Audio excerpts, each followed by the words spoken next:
Hello guys, road trip muna tayo at konting tip bago tayo bumiyahe. Pero bago tayo malis ng bahay, pray muna kay Lord, huwag natin kalilimutan.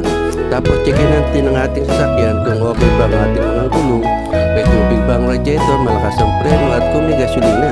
Kasi baka tayo tumirik sa daan, mahirap na. Okay guys, dito kami sa Lemery, Batangas, galing sa pamamasyal at pauwi na papuntang Calaca, Batangas.